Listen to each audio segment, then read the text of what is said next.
Welcome to Fear Spiral. Tonight, we're stepping into the places time forgot, the dark corners of abandoned hospitals and silent asylums, where the lights have long gone out, but the echoes of the past never stopped.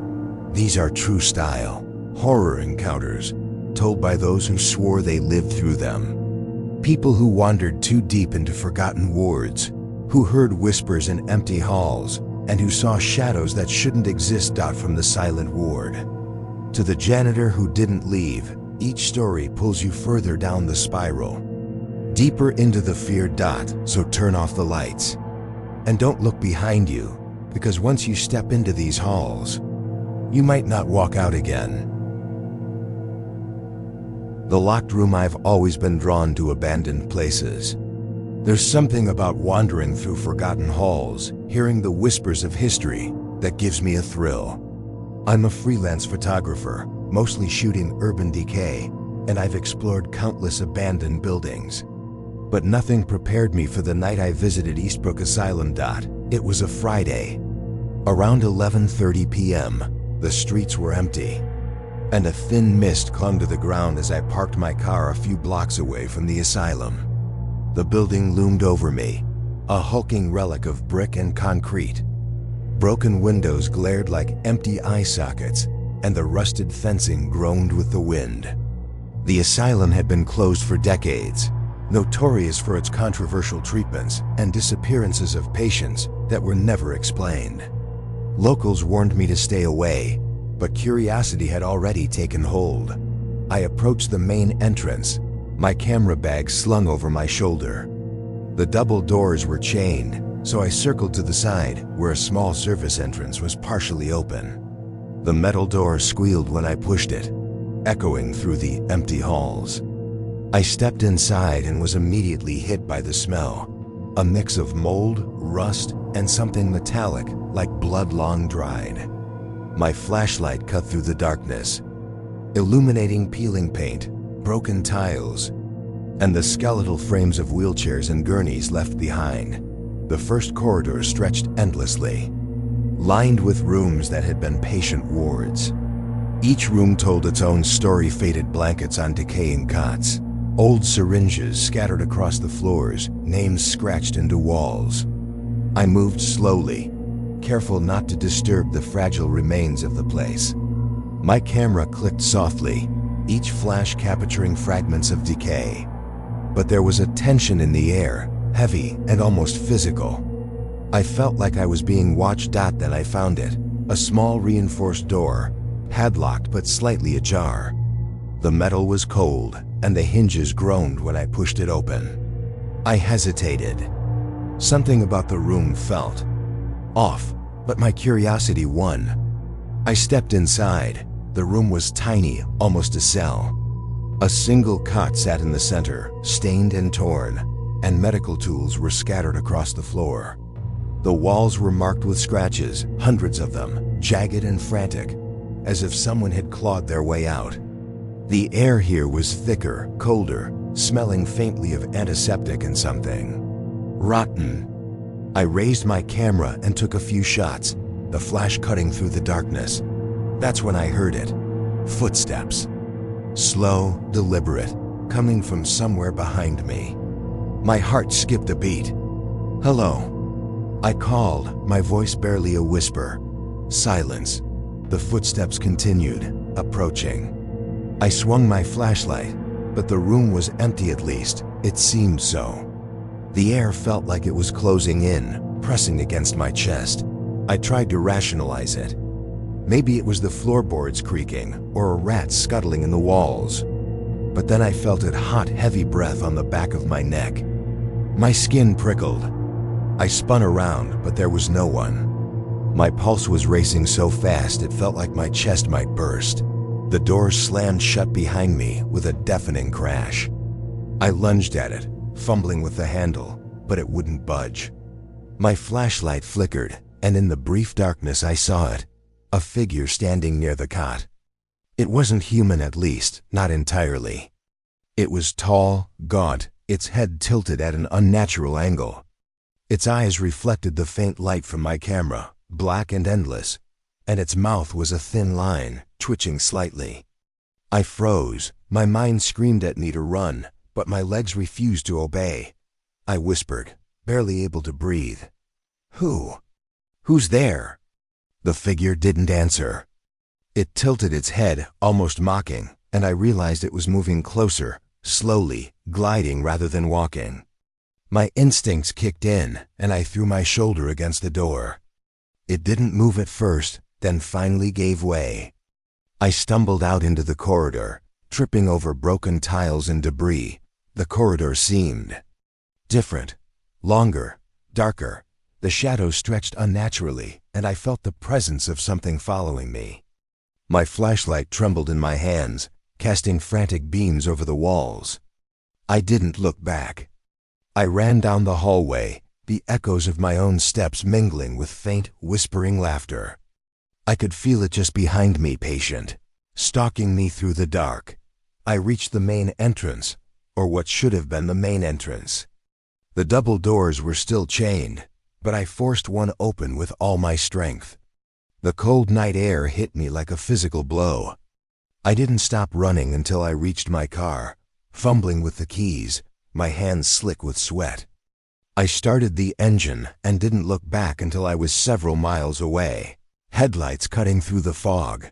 That's when I dared to check my camera. At first, I thought the room was empty, as I had seen. But one of the photos made me freeze. There, sitting on the cot, was the figure, tall, thin, head tilted, staring directly at the camera. My blood ran cold. I swear I didn't see it when I was there. The camera had captured something my eyes couldn't. I haven't returned to Eastbrook Asylum. The thought of that figure, moving silently through the dark, waiting for the next person to stumble in, haunts me. And sometimes, late at night, I feel the same cold breath on my neck, even in my own apartment. The camera? I locked it away. But occasionally, when I dare to look at it, the figure is closer than it was before. Almost as if it's learning, waiting, counting the days until it sees me again.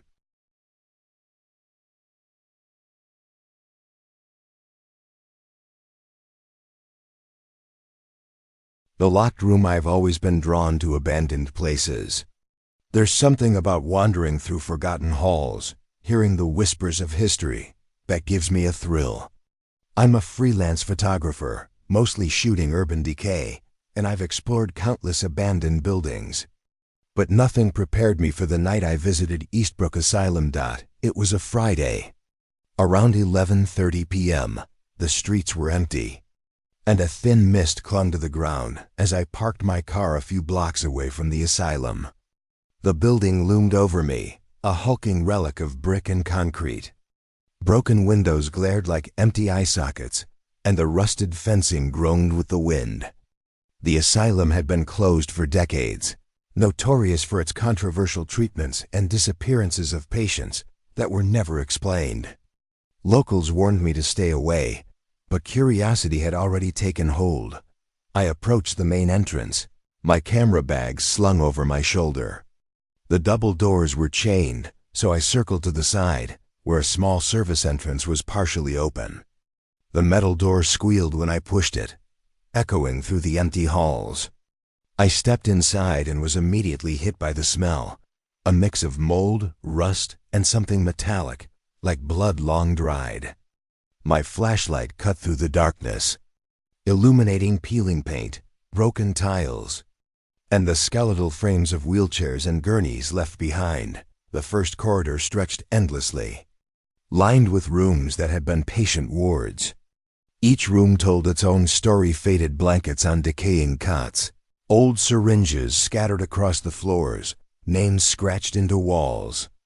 I moved slowly, careful not to disturb the fragile remains of the place. My camera clicked softly, each flash capturing fragments of decay. But there was a tension in the air, heavy and almost physical.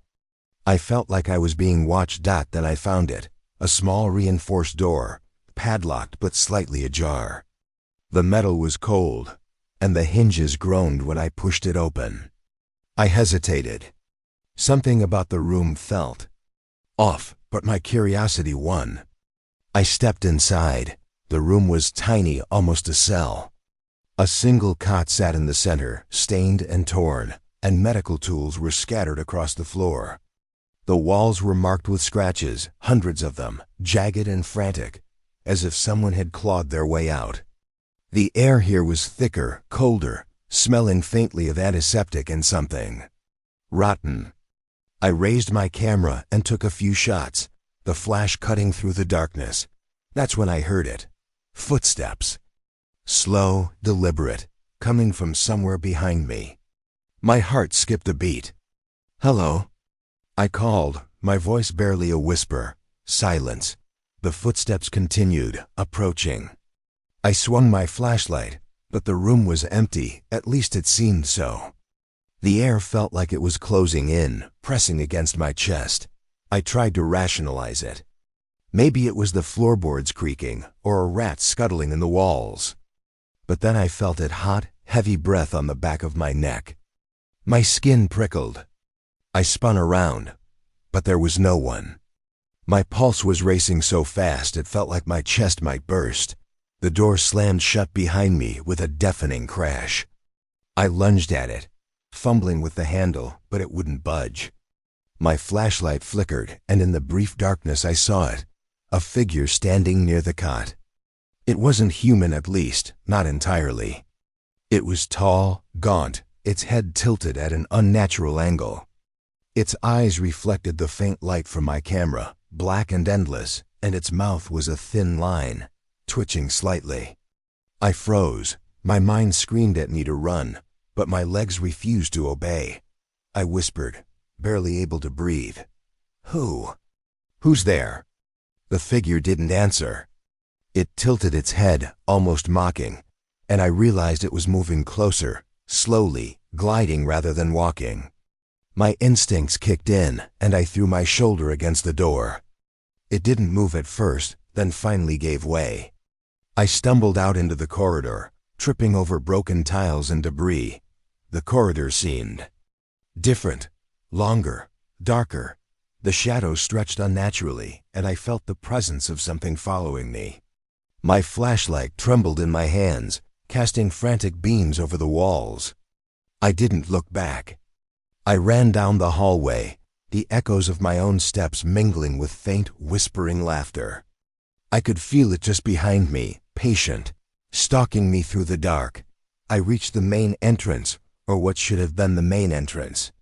The double doors were still chained, but I forced one open with all my strength.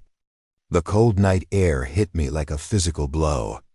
I didn't stop running until I reached my car, fumbling with the keys, my hands slick with sweat. I started the engine and didn't look back until I was several miles away, headlights cutting through the fog. That's when I dared to check my camera. At first, I thought the room was empty, as I had seen. But one of the photos made me freeze. There, sitting on the cot, was the figure, tall, thin, head tilted, staring directly at the camera. My blood ran cold. I swear I didn't see it when I was there. The camera had captured something my eyes couldn't. I haven't returned to Eastbrook Asylum. The thought of that figure, moving silently through the dark, waiting for the next person to stumble in, haunts me. And sometimes, late at night, I feel the same cold breath on my neck, even in my own apartment. The camera? I locked it away. But occasionally, when I dare to look at it, the figure is closer than it was before. Almost as if it's learning, waiting, counting the days until it sees me again.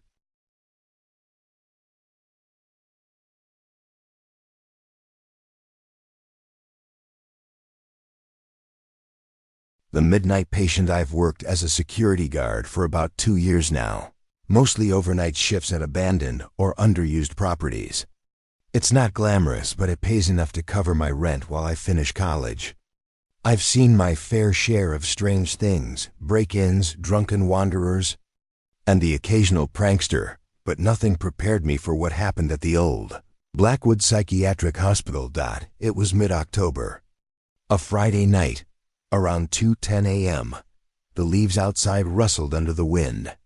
scraping against the chain-link fence surrounding the property. I had been assigned to the West Wing, which was long abandoned. The main building still had electricity in some sections, but the West Wing had been shut down for years. I patrolled the hallways with my flashlight, the beam cutting through darkness so thick it felt like liquid. The hospital had a reputation.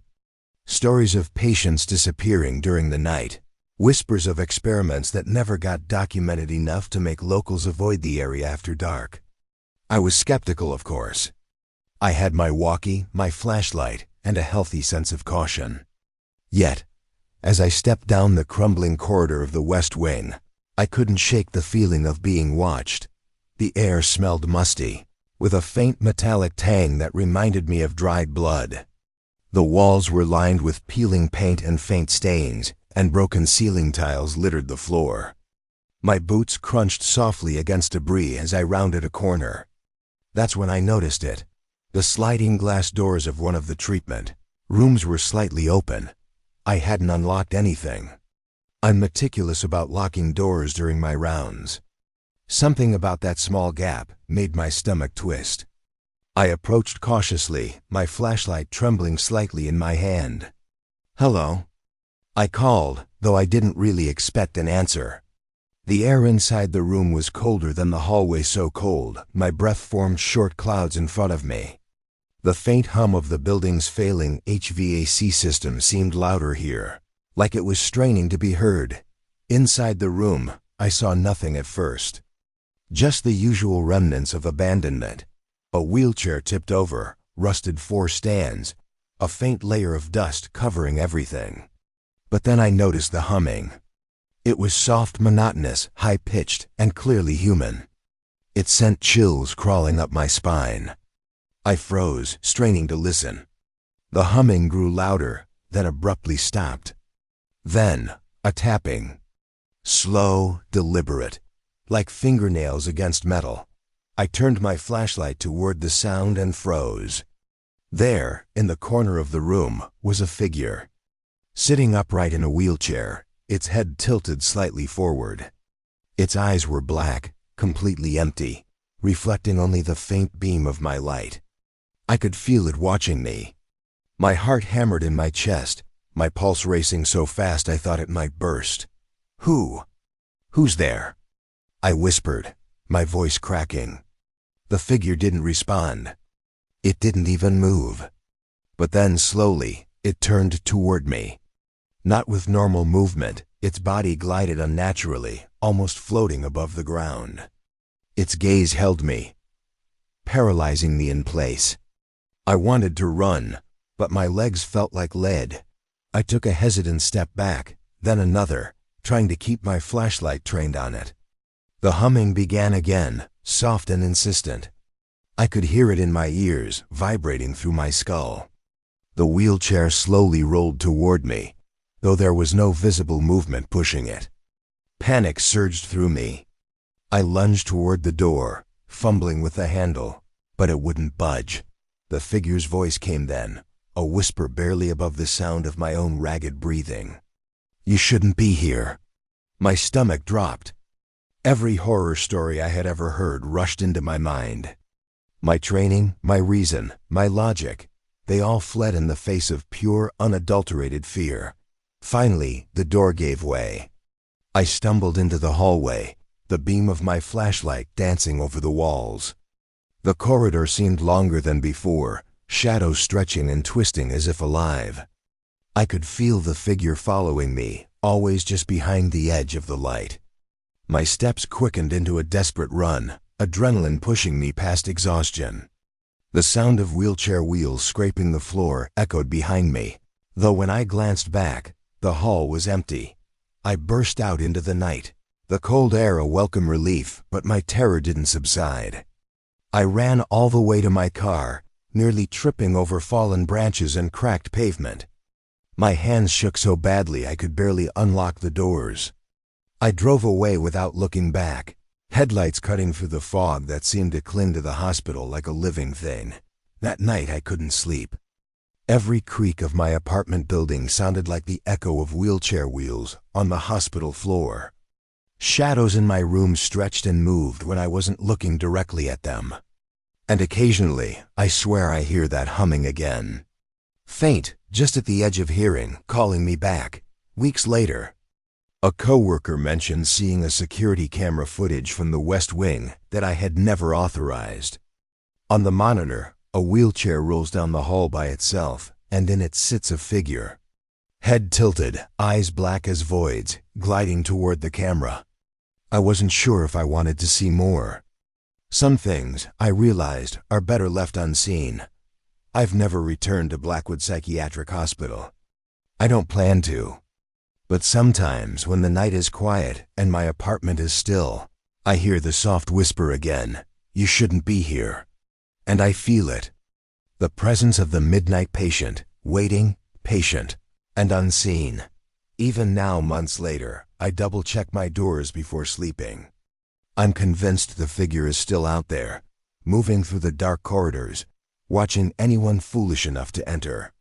And sometimes, when I close my eyes, I see it in the corner of my vision, silently waiting.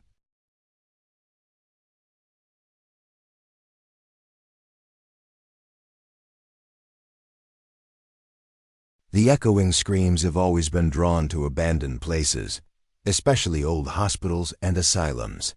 There's something about their silence, the feeling that the walls themselves remember every scream, every whisper, that pulls me in. I'm not particularly brave, just curious.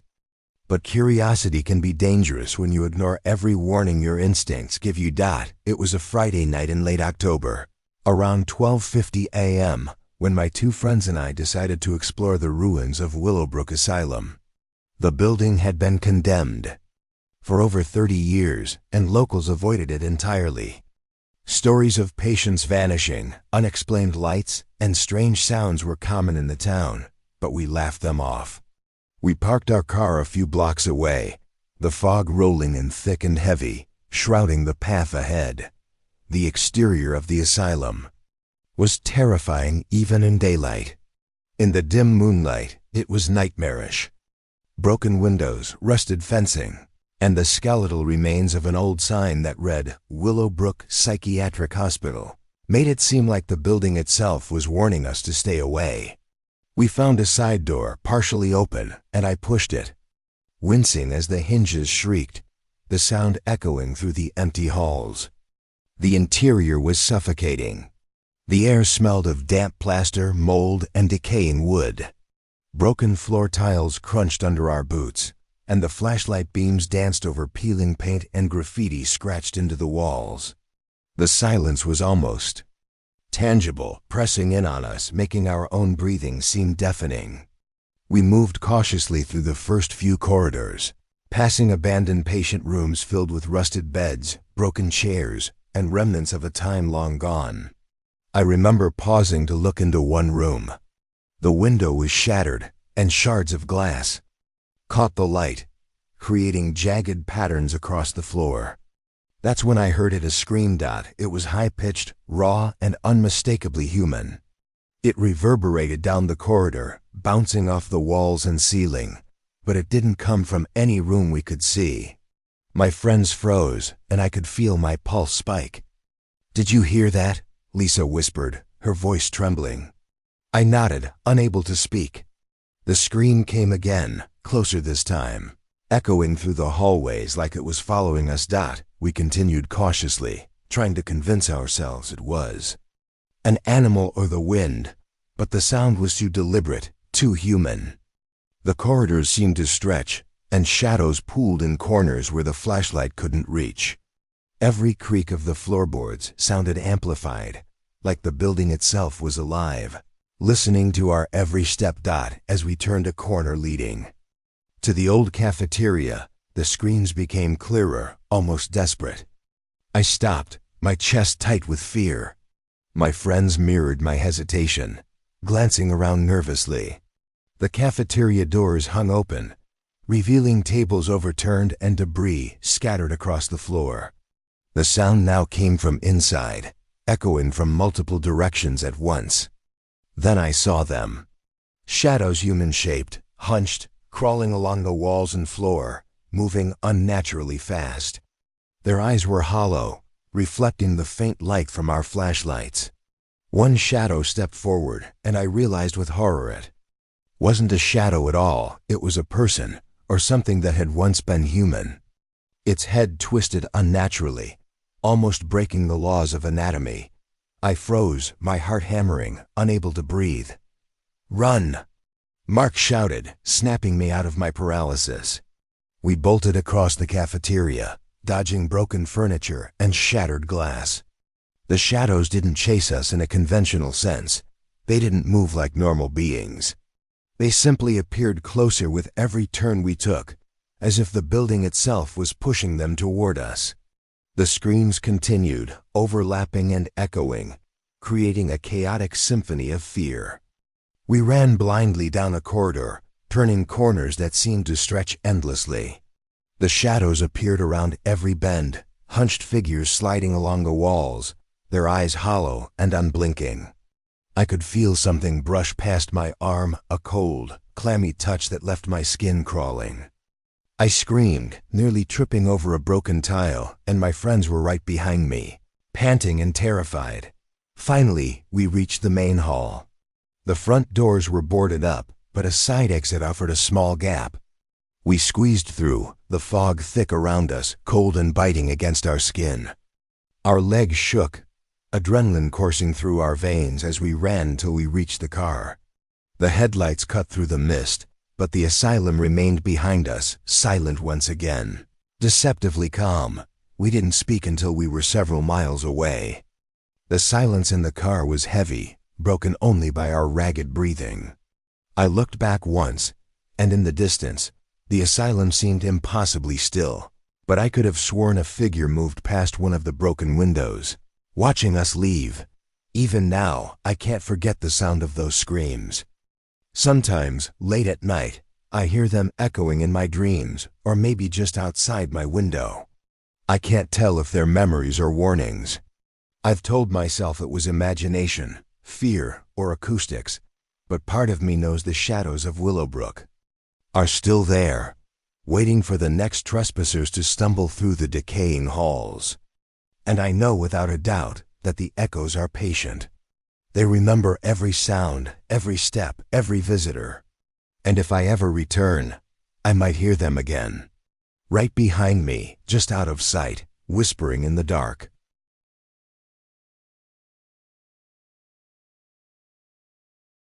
The Doctor Who Stadium, a freelance photographer, always looking for abandoned buildings to shoot.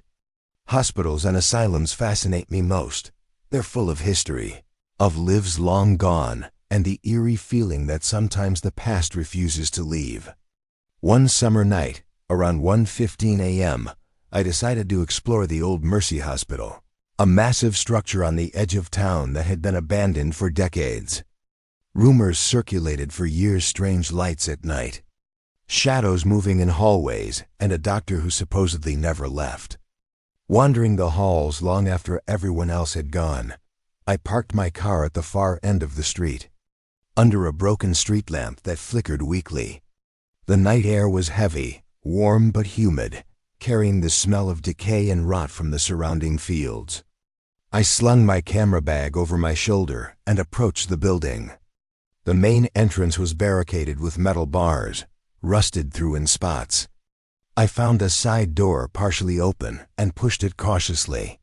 The hinges groaned loudly, echoing through the cavernous lobby. Inside, the air hit me like a wall. It was thick, musty, and cold, like stepping into a crypt. Dust hung in the air, visible in the flashlight beam. Broken tiles littered the floor, and faded linoleum peeled in long strips. I took a deep breath and tried to calm myself. The building was empty, or so I thought. I moved through the hallways, photographing rooms with peeling paint, rusted hospital beds, and overturned chairs. Every so often, I paused, listening for sounds that weren't there, the groan of floorboards, the whisper of the wind through broken windows. The hospital seemed alive, almost aware of my presence. My flashlight flickered intermittently, casting long, dancing shadows along the walls. Eventually, I found a small office tucked away near the patient wards. Unlike most rooms, it seemed intact, preserved almost unnaturally.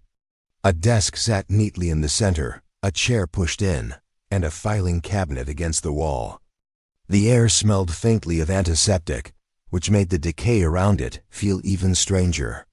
I stepped inside, my camera clicking softly as I documented the scene. Then I saw him. A man in a long, white doctor's coat stood behind the desk. His posture was rigid, almost too perfect, and his face was obscured by shadow. I froze, unsure if I had imagined him. "Hello," I called softly. No response. The figure didn't move, didn't breathe, or at least I couldn't see it. My pulse raced. I raised my camera, aiming the lens at him, and the flash went off. When the light illuminated the room, the figure was still there, perfectly still, head slightly tilted. But something had changed. The shadow around his eyes seemed deeper, darker, unnaturally black, almost hollow. I blinked, and when the flash ended, he was closer. My stomach dropped. I whispered, "Who are you?" No answer. The air felt heavier, pressing down on me. My hands shook as I snapped more photos, each flash illuminating the room in short, throbbing bursts. Every time the light went out, I felt him move closer, though I never saw him take a step. It was impossible, yet undeniable. Then his mouth moved, forming words I could barely hear. "You shouldn't be here." His voice was calm, almost clinical, but the weight behind it froze my blood. My instincts screamed at me to run, but I couldn't take my eyes off him. I turned for the door, but it slammed shut with a force that rattled the walls. I pulled at the handle, my hands slick with sweat. Nothing. Panic rose in my chest. I felt a presence at my side, cold and oppressive. And I realized he was there closer than before. Though I still couldn't see exactly how he moved, I bolted toward the window, planning to smash it and climb out, but the figure simply tilted his head and vanished. I froze, unsure if I was imagining it. The silence that followed was worse than the presence itself. Heavy and expectant, as if the building itself held its breath. Finally, I managed to force the door open and ran down the corridor, my flashlight bouncing wildly over the walls. Shadows twisted and stretched, following me in ways that didn't make sense. The floor groaned under my weight, but no sound of pursuit followed. Yet I knew I could feel him watching, following, patient and calculating. I stumbled outside into the humid night air, gasping for breath. My car never felt so close, yet so far. When I finally got inside and locked the doors, I tried to steady my breathing, my pulse hammering in my ears. I checked my camera. At first, nothing seemed unusual. But then I noticed the photos of the office. In each one, the figure is closer, more defined, and his eyes, black and empty, seemed to follow me. I haven't returned to Mercy Hospital since that night. I can't explain what I saw. I try to rationalize it. Maybe my mind played tricks on me, or the long hours of photographing abandoned places made me paranoid. But part of me knows the truth. The doctor never left. He's still there, in the shadows watching. Sometimes late at night, I hear a faint whisper just at the edge of hearing. Calm, clinical, and utterly chilling. "You shouldn't be here." I lock my doors. I check the windows. I make sure I'm not alone in my apartment. But I know, deep down, he's still there, patient, waiting, counting the days until he sees me again. And I have a feeling that when I return, even if I try never to, he'll be there. Exactly where he's always been, ready to remind me that some places are never truly empty.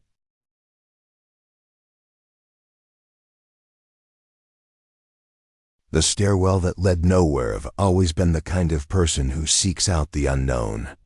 Urban exploration is my obsession, and abandoned buildings are my playground. I've crawled through derelict factories, forgotten hotels, and old hospitals. But nothing prepared me for the night I found the stairwell that led nowhere. It was late October. Around 11:40 p.m., and I had sneaked into the old Pinecrest Psychiatric Hospital. The place had been shut down for decades, its reputation as one of the most notorious hospitals in the state still lingering in the local folklore. People claimed patients vanished without a trace, that doctors performed experiments that weren't recorded, and that at night, the building was alive with whispers and footsteps of its former residents. I laughed at those stories at first. I wasn't scared. Not yet. I parked my car several blocks away, under a flickering street lamp. The air was cold and damp, carrying the scent of decaying leaves and wet asphalt. As I approached the hospital, the building towered over me, broken windows like hollow eyes staring down at the world. The main entrance was sealed, but a small service door, rusted and ajar, offered entry. I pushed it slowly, and the hinges groaned aloud, tortured sound that echoed down the hallways. Inside, the air was freezing, damp, and smelled of mold and rot. My flashlight beam cut through darkness so thick it felt almost physical. Broken tiles crunched under my boots, peeling paint lined the walls, and every so often, the faint drip of water echoed through the empty halls. It was silent, yet heavy, the kind of silence that makes your own heartbeat sound deafening. Wandered the main corridors for nearly an hour, documenting rooms filled with rusted beds, wheelchairs, and peeling medical charts. I felt the place's history pressing down on me, watching, waiting. The hospital seemed alive, though it was empty, or so I thought. That's when I found the stairwell. It was narrow, hidden behind a heavy steel door, leading downward into the depths of the building. The steps were metal, rusted but intact, spiraling into pitch darkness. The air near the stairwell was colder, and the smell of rust and decay intensified. A chill ran down my spine. I hesitated, my instincts screaming at me to leave. But my curiosity pushed me forward. I began my descent. The stairs were slippery with rust and grime, and my flashlight barely illuminated more than a few feet ahead. Each step echoed hollowly, the sound bouncing off the walls like a warning. About halfway down, the temperature dropped even further. My breath formed clouds in the beam of light, and my skin prickled with an unnatural awareness, like someone was watching me from the darkness below. Then I heard it, footsteps. Slow, deliberate, above me. I froze, straining to hear. They continued, soft, scraping sounds, echoing across the walls. I called out, voice shaking slightly. "Hello? Is someone there?" Only the echo of my own words responded. My heart was hammering. The logical part of my mind told me it was probably just the old building settling, but the rational part of me had stopped arguing.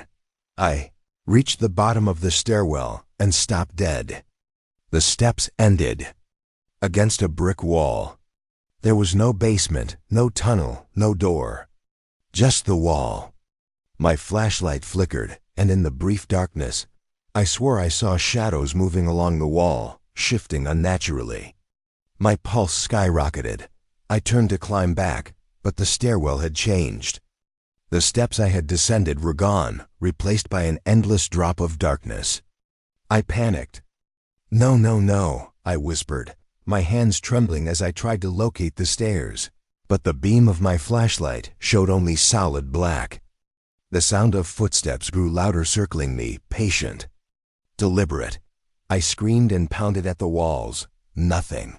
Then I heard a whisper. Low and gravelly, "You shouldn't be here." The words echoed through the stairwell, coming from everywhere and nowhere at once. My blood ran cold. I stumbled backward, slipping and hitting the ground hard. My flashlight rolled away, illuminating only the blackness beyond my reach. I crawled blindly, trying to find an exit. The footsteps continued, never approaching directly, just circling, always behind, always near. A hand or something like a hand brushed against my shoulder. It was icy cold, clammy, and impossibly strong. I screamed, crawling forward, desperate to escape, but it felt like the stairwell itself was alive, reshaping, twisting, trapping me. Hours or maybe minutes passed. Time seemed meaningless. The whispering grew louder, overlapping voices calling my name, begging, screaming. I lost track of where I was. My flashlight finally flickered to life briefly, showing the same endless drop of stairs leading nowhere. Panic overtook me completely. Then, by sheer luck or desperation, I managed to grab the edge of one step that hadn't vanished and hoisted myself upward. Step by step, I climbed, each one feeling like an eternity. I could feel the presence behind me, always just at the edge of perception, waiting, patient. Finally, I emerged back into the main corridor, gasping for breath, drenched in sweat, heart pounding in my ears. The hospital was quiet again, eerily calm. No footsteps, no whispers, only the faint hum of the night wind through broken windows. I didn't stop running until I was outside, gasping in the cold night air, fog curling around me like fingers. My car never looked so inviting. Even now, weeks later, I can't shake it. Sometimes when I close my eyes, I see the stairwell stretching into infinity, and I hear those footsteps circling me, patient and endless. I don't know what I encountered in that hospital, whether it was a ghost, a hallucination, or something worse, but I know I came too close to something that doesn't belong in our world. I haven't gone back. I can't, and sometimes when I walk past abandoned buildings, I feel that same presence, patient, watching, waiting. And I know that stairwell, somewhere deep inside the hospital, is still there, leading nowhere, but ready to trap anyone foolish enough to descend. The night nurse Eve never believed in ghosts or the supernatural. At least, I didn't think I did. But after the night I worked the graveyard shift at the old Hawthorne Hospital, I'm no longer sure what's real. I'm a nursing student, and for extra pay, I sometimes cover shifts at abandoned or underused wings of old hospitals. That night was supposed to be simple. Check the security of the East Wing, monitor the few remaining patient rooms, and keep the night quiet. I didn't expect to feel like I was being watched by something that shouldn't exist. It was a Tuesday, around 11:55 p.m. when I arrived. The hospital had been partially abandoned for over 20 years. The East Wing was shut down for renovations that never happened. The moment I stepped into the hallway, I noticed the smell. A mix of bleach, mold, and something acrid I couldn't place. The lights flickered, casting long shadows that seemed to crawl along the walls. I told myself it was just the building settling. I started my rounds. The first few rooms were empty, stripped bare of equipment and furniture. Broken wheelchairs and gurneys littered the floors, and the peeling wallpaper revealed faded, yellowing paint beneath. The silence was almost oppressive. Even my own footsteps seemed deafening in the narrow corridor. Occasionally, I heard faint scuffing noises, but I convinced myself it was rats or the wind sneaking through broken windows. Then I reached room 7. The door was cracked open, as if someone had been there recently. The air inside was colder than the hallway, and I noticed a faint smell of antiseptic lingering, stronger than anywhere else. I stepped inside and shined my flashlight across the room. The bed was stripped bare, but I thought I saw a shadow near the corner. I called out softly, "Hello? Is anyone here?" No response. That's when I heard a faint humming. It was low, melodic, almost like a lullaby, soft enough that I initially thought I was imagining it. But then it grew louder, more deliberate. I froze. My heart pounded in my chest, and my hands shook. Slowly, I traced the sound to the corner of the room. There, standing in the shadows, was a figure. A woman in an old nurse's uniform, white and faded, as if decades old. Her hair was tied back, and she held a clipboard in her hands, though I couldn't see any writing on it. Her eyes, when they met mine, were hollow black voids that seemed to suck in the light from my flashlight. I swallowed hard. Who are you?" My voice trembled. She tilted her head slightly, humming the same eerie tune. Then she spoke, her voice low, clinical and cold. "You shouldn't be here. This wing is closed." I tried to step back, but my feet felt like they were glued to the floor. My pulse raced, adrenaline surging through my veins. The room seemed to grow colder, the air heavy and oppressive. Shadows lengthened unnaturally, stretching across the walls. The humming continued, overlapping with soft whispers I couldn't make out. But that filled the room like a chorus of long-forgotten patience. I managed to stumble backward toward the door, fumbling with the handle. It wouldn't budge. I turned back to the figure, and she was closer now, though I hadn't seen her move. Her head tilted again, and she began walking toward me, not like a normal person, but gliding, almost floating above the floor. Panic overtook me. "Stop! Leave me alone!" I screamed. The figure didn't respond. The whispers grew louder, overlapping with the humming, creating a chaotic, suffocating atmosphere. My flashlight flickered, and in the brief darkness, I felt her hand brush past my shoulder, a cold, clammy touch that left me shivering to the bone. Finally, the door gave way, and I bolted into the hallway. Sprinting past the empty rooms, my flashlight bouncing wildly over peeling paint and broken furniture. I didn't stop. I could feel her presence following me, patient, relentless. I didn't look back until I reached the stairwell leading to the main lobby. The lobby was empty, eerily quiet. The fluorescent lights flickered, casting strobing shadows across the marble floor. I ran toward the exit doors, fumbling with my ID badge to unlock them. My hands were shaking uncontrollably. When the doors finally opened, the cold night air hit me like a physical force. I stumbled outside, gasping for breath, the hum and whispers still echoing in my mind. Even after I got to my car and drove away, I couldn't shake the feeling of being watched. For days afterward, I kept seeing her in my peripheral vision white uniform, clipboard in hand, tilting her head as if judging me. I would hear the faint lullaby at night, sometimes through the vents, sometimes in my dreams. I've never returned to the East Wing. I don't plan to. But sometimes, late at night, I swear I hear her humming outside my apartment window, patient and unrelenting. She's waiting, counting the days until she can remind me once again that some places are never truly empty, and some people never really leave. The locked elevator have always worked late shifts. For the past year, I've been a night security guard at several abandoned or semi-abandoned buildings, mostly office towers and old hospitals.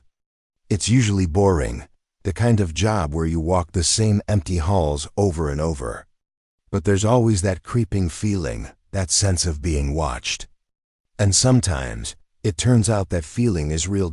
It was a Thursday night. Around 2:30 a.m., when I was assigned to the old Redford office tower, the building had been partially abandoned for over 15 years. The lower floors were occasionally rented out, but the upper levels had been sealed off after the last tenants moved out. Rumors among locals claimed strange lights and sounds came from the upper floors that were supposed to be completely empty. I didn't believe it. I'd walked these halls countless times. That night I started my usual rounds. The building was silent, save for the soft hum of the emergency lights and my boots echoing across the polished floors. The smell of old carpet, dust, and stagnant air filled my lungs. I checked the lower offices, empty cubicles, broken furniture, and peeling wallpaper. Everything was normal. Too normal. I decided to inspect the elevator on the north side. It had been sealed for years, but the door panel looked slightly damaged, like someone had tried to force it open. I pushed the button for the upper floors, and to my surprise, the elevator responded. The doors slid open with a rusty groan, revealing a dark interior. I stepped in, flashlight in hand, and pressed the button for the 12th floor. The elevator shuddered as it began to rise. The hum of the motor was low and uneven. About halfway up, it stopped abruptly. The lights flickered. The display panel showed instead of a floor number. My pulse quickened. I pressed the emergency button, but there was no response. No crackle, no voice. Just silence. I was trapped. My breathing quickened. The air felt thick, almost tangible. The faint hum of the elevator motor became a low vibration that seemed to resonate in my chest. Then I heard it, a soft tapping, like fingernails against metal, coming from above the elevator. I froze, every muscle in my body tense. Tap, tap, tap. It continued, slow and deliberate. I called out, "Hello? Is someone there?" My voice bounced back at me, hollow and eerie. No answer. The tapping grew louder, closer, echoing through the shaft. I shone my flashlight upward, but the shaft was too dark to see anything. My heart raced. I tried to remain calm, telling myself it was probably loose debris or a maintenance issue, but my gut screamed otherwise. Suddenly, I felt a presence in the elevator with me. I spun around, flashlight cutting through the dim light. Nothing, just the scratched metal walls and the flickering ceiling panel. My pulse pounded in my ears and sweat dripped down my back. Then the temperature dropped. My breath formed clouds in the beam of my flashlight. The tapping stopped. In the silence, I heard something else, a whisper. Low, raspy, almost coming from inside my skull. "You shouldn't be here." I screamed and pounded on the elevator door. The lights flickered again, and for a brief moment, I thought I saw a shadow pass across the walls, tall, thin, gliding rather than walking. My camera, which I always carried on night shifts for documentation, slipped from my bag and hit the floor with a soft thud. I bent down to pick it up. When I raised the camera, the display showed something that made my blood run cold. A figure, tall and thin, its head tilted unnaturally, standing just behind me. I spun around. Nothing. The elevator was empty. My hands shook so badly I could barely hold the flashlight. The doors finally shuttered, creaking open onto the 12th floor. I stumbled out, the corridor stretching endlessly before me. The hallway was dim, lights flickering, shadows pooling in every corner. I noticed the floor numbers on the walls 1, 2, 3. But the numbers kept going past 12, into floors that didn't exist. I turned back to the elevator. It was gone. Just the wall of the shaft remained. I ran down the hallway, my footsteps echoing against the cracked walls. Every so often, I heard soft tapping behind me, following me, though when I looked back, nothing was there. I found a stairwell and bolted down, each step echoing through the empty building. The whispers followed, sometimes faint, sometimes loud, calling my name, urging me to stop, to turn around. I finally reached the lobby, gasping for air. The building was silent again, deceptively calm, as if it had never moved. I didn't stop until I was outside, the cold night air biting against my sweat-drenched skin. I glanced back once. The Redford Tower loomed over me, dark and silent. But I swear I saw the flicker of a light from one of the upper floors, one that shouldn't exist. Even now, I sometimes hear tapping when I'm alone at night. Soft, deliberate, echoing through my apartment. I haven't returned to that building, and I never will. I know whatever was in that elevator is still there, patient and waiting, ready to trap anyone foolish enough to ride to the upper floors. And I keep thinking about the numbers, the floors that don't exist, the shadow that followed me, and the voice whispering that I shouldn't be there. Some places are never empty. Some elevators are never truly grounded in reality. The empty ward. I work as a medical equipment technician, which means I occasionally get sent to old, partially abandoned hospitals to check on machinery or run repairs. Most nights are uneventful fluorescent lights flickering, dust-covered monitors, the hum of old generators. But one night at St. Vincent's Hospital changed everything. It was a Thursday. Around 1:45 a.m., the hospital was mostly deserted.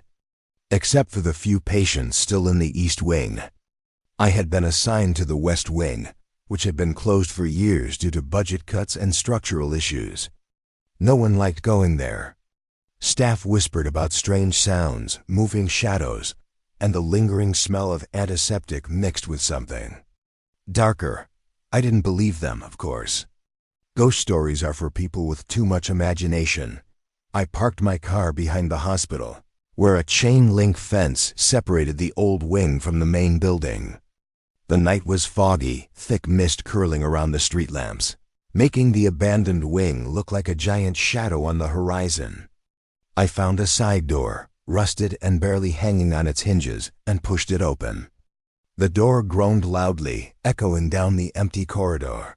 Inside, the air was cold and smelled like mildew and rust.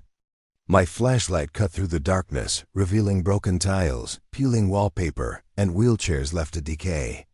The silence was oppressive. Even my own footsteps sounded loud, echoing against the walls like a warning. I made my way down the main corridor, checking room after room. Most were empty, stripped of equipment and furniture. Occasionally, I would see remnants of the past. A rusted four-stand, a bed with a mold-stained mattress, a faded chart pinned to the wall. The building felt alive, though I couldn't see anyone, or so I thought. Then I reached the end of the hallway. The double doors leading to Ward 3 were slightly ajar. I hadn't unlocked them. The wing had been sealed for years. I paused, flashlight trembling slightly in my hand. The air here was colder, the smell sharper, almost metallic. Something about the room made my skin crawl.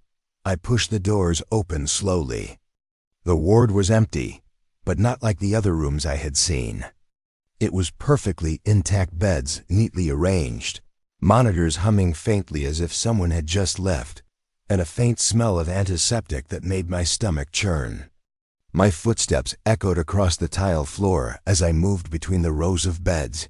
That's when I heard it, a soft, almost imperceptible whisper. "Go, now." I froze. My heart raced. I told myself it was the wind through the broken windows, or my imagination. But the whisper came again, clearer, closer. I spun around, shining my flashlight, but the room was empty. That I walked further in, toward the far end of the ward. That's when I saw movement, just a flicker, a shadow passing across the far wall. My pulse spiked. "Hello?" I called out, my voice shaking. No answer. Only silence. Then the beds began to move. Slowly at first, then faster. They slid across the floor as if pushed by invisible hands. I stumbled backward, my flashlight beam swinging wildly, catching glimpses of figures, tall, thin, hunched, gliding just at the edge of the light. Their eyes were black voids, staring at me without blinking. I turned to run toward the door, but it slammed shut with a deafening crash. I pounded on it, shouting, but it wouldn't open. The whispers grew louder, overlapping with soft, high-pitched screams. My ears rang. The figures began to move closer, circling the beds, gliding silently, patient, deliberate. I felt a cold hand brush against my arm.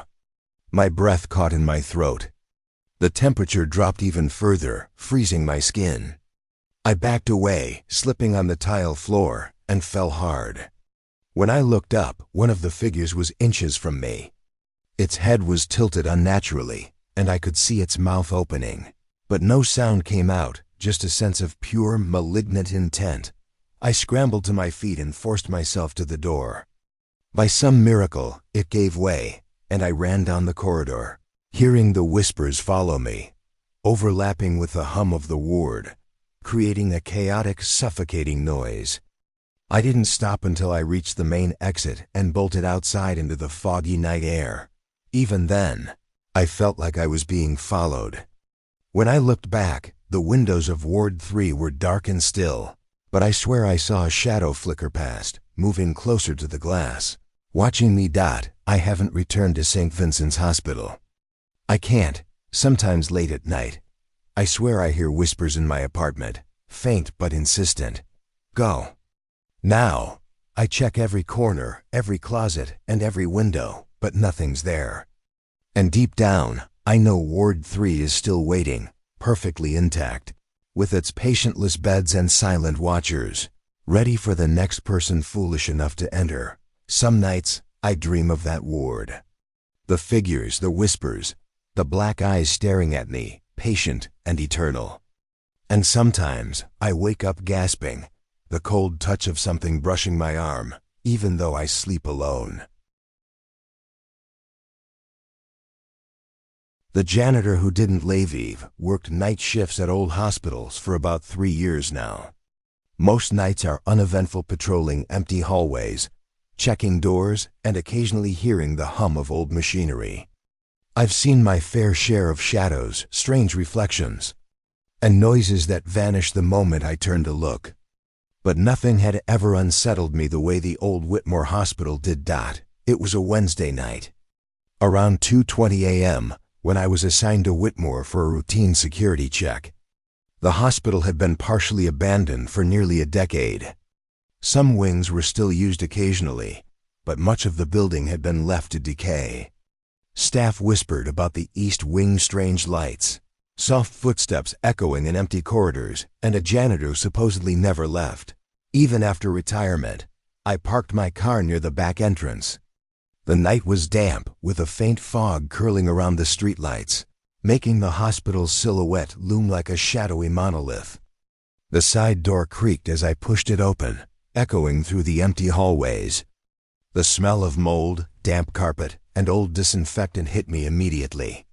My flashlight beam sliced through the darkness, bouncing off peeling wallpaper and rusted metal railings. I began my rounds in the West Wing first, checking doors and windows, making sure everything was secure. The building was unusually quiet. Even my own footsteps sounded loud, bouncing off the long, empty hallways. Around 2:50 a.m., I decided to inspect the East Wing, the one people whispered about. The door was unlocked, a curious oversight, given it had been abandoned for years. The hallways inside the East Wing were colder, darker, and smelled sharper, like bleach mixed with rust. Broken wheelchairs and gurneys littered the floors.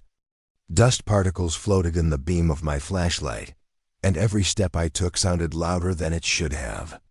It felt like the building itself was alive, breathing, and listening. I moved cautiously down the corridor, checking room after room. Most were empty, stripped bare, but one room caught my attention, room 12. The door was slightly open, and a faint light flickered inside. My heart skipped. There shouldn't have been electricity here. I stepped inside slowly. The room was empty, except for a figure in the far corner. A man in an old janitor uniform, pushing a mop slowly across the floor. His face was obscured by shadow, but I could see his posture, slow, deliberate, unnervingly calm. I cleared my throat. Hello? The man didn't respond. His movements continued mechanically, almost hypnotically. My pulse quickened. I stepped closer. Sir? The wing's abandoned. You shouldn't be here. He didn't look up. The mop moved rhythmically, leaving wet streaks on the floor. A cold dread settled in my stomach. Something about the way he moved it wasn't natural. The air grew heavier, colder, and my flashlight flickered. I felt my hands tremble. Who are you? I asked, my voice barely a whisper. He stopped. Slowly, he turned his head toward me. His eyes were hollow black voids, reflecting nothing. My breath caught in my throat. I stumbled backward. The room seemed to stretch, walls elongating in the dim light. Shadows twisted unnaturally around him. Then he spoke soft, raspy, almost like it came from somewhere far away. I'm still here. I never left. A shiver ran down my spine. I could feel the weight of the air pressing down on me. My training, my rational mind, all fled. Panic surged. I turned to run, but the door slammed shut with a force that rattled the walls. I rattled the handle, locked. My flashlight flickered again, and in that brief darkness, I swear I saw more figures, other janitors, crouching, shuffling. All with the same hollow eyes. I backed away, my heart hammering, slipping on the wet streaks left by the mop. The janitor advanced slowly, gliding rather than walking, his movements almost supernatural. "You shouldn't be here," he repeated. The voice seemed to multiply, echoing around me, overlapping with whispers from other rooms, other shadows. Desperate, I slammed my shoulder against the door. It finally gave way, and I bolted down the corridor, my flashlight bouncing wildly. The whispers followed me, overlapping with the squelch of wet floors, the scraping of unseen mops. The building seemed endless, hallways twisting and stretching. I didn't stop until I reached the main lobby. Even there, the presence lingered. Shadows seemed to linger in corners, and every reflective surface, the polished floor, the broken windows, even my watch face showed fleeting glimpses of the janitor's hollow eyes staring back at me. I ran outside, gasping for air. The fog had thickened, hurling around the building like fingers trying to pull me back in. I haven't returned. I don't plan to. Some nights, I wake up sweating, hearing soft mopping sounds in my apartment, slow, deliberate, just at the edge of hearing.